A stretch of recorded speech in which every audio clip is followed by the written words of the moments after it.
A Staten Island grand jury has refused to indict Officer Daniel Pantaleo for the death of Eric Garner.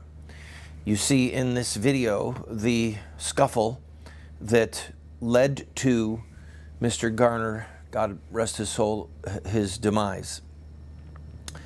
I have watched the news extensively, and I'm going to comment to you from my gut and from my heart and ask you for pause and prayer. This is not like the situation with Michael Brown. The killing of Michael Brown, the grand jury refused to indict Officer Wilson because shots were fired in the car. Brown was trying to get Wilson's gun and kill him with it. Other African Americans testified before the grand jury that Michael Brown was rushing at the officer when they thought to attack him. And that's when Officer Wilson fired fatal shots in protection of his life. Those facts seem to not matter to an awful lot of people, but they are the facts nonetheless.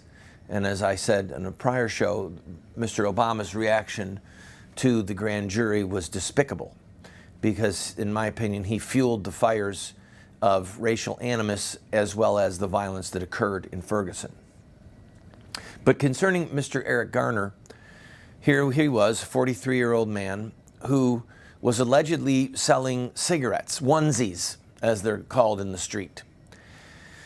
Cigarettes in New York City, for a pack of smokes, it's about $10 right now because the powers that be up there are trying to drive tobacco use as far out of the state as possible. So it's, if my understanding is correct, it's the heaviest tax state in the union. So if a person doesn't want to plunk down $10 for a pack of cigarettes, maybe they can find somebody like Eric Garner who will sell them one cigarette for $1. All right? So he's making a profit on his cigarettes. And the police came, and evidently Garner had just broken up a fight. You can hear that. And there's another man who's there saying that some fight had happened and Garner helped break it up. He's a big fellow. And the police want to arrest him and take him in. Over cigarettes? Really? Selling one at a time? I mean, I want you to think this through with me. There are prostitution rings in New York City, and the police know exactly where they are. Okay? Exactly where they are.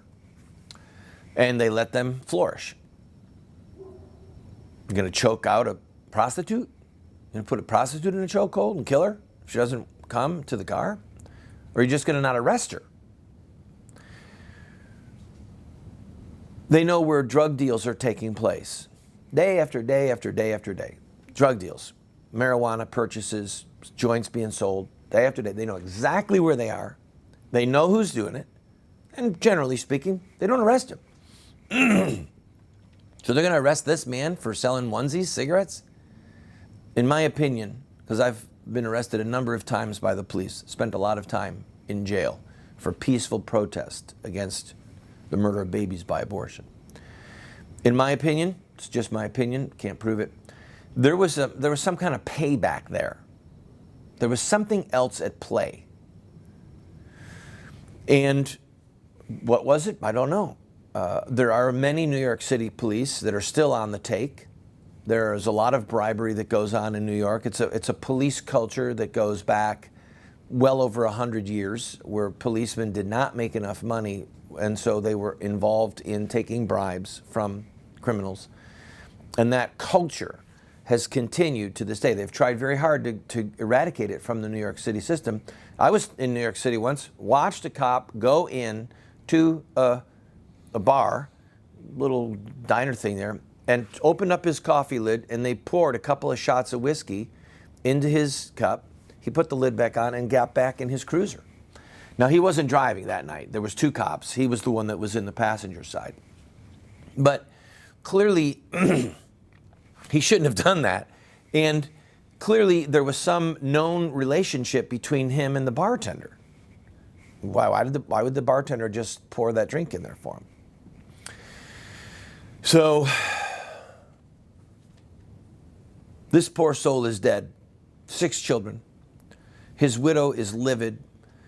Had the press conference with Al Sharpton. And we have to remember, as we discuss this, and I'm going to take a quick break, but we have to remember that this is not like Michael Brown. This man was not a violent threat to the police. The man was not trying to grab anyone's gun. He was not trying to kill anyone.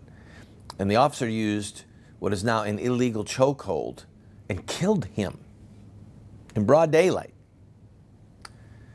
I'll be right back.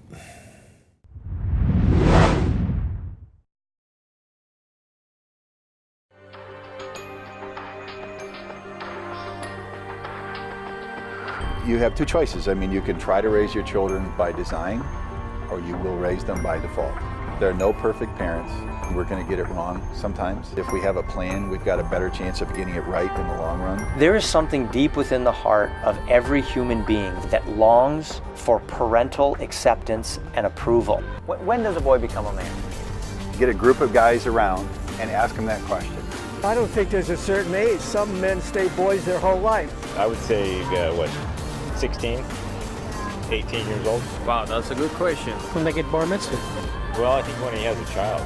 So I just became at 56, 56 years old. Without the power of the Holy Spirit changing us and giving us power over our sin, we can't hope to be the dads that our kids need us to be.